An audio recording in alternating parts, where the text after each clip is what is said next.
Plan yan eh.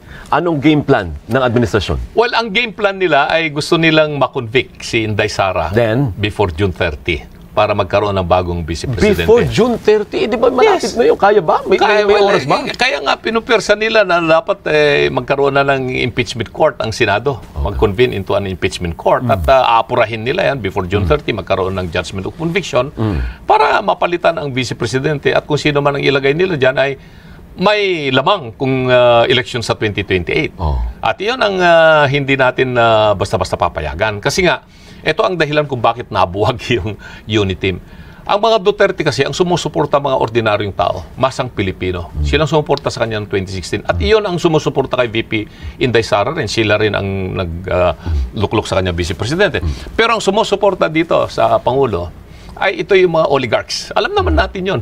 Sila ay mayayaman. Na sila yung dating hindi sila makaporma ng todo-todo kay Pangulong Digong. Ayaw nilang sitwasyon So ang framing mo para siyang away ng elitista at masa. Exactly.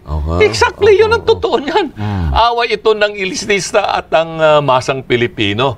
Dahil pag nakabalik si Vice President Sara Duterte, ipagpapatuloy niya yung programa ng kanyang tatay na kailangan unahin natin ang mga maralitang Pilipino at mga overseas Filipino workers.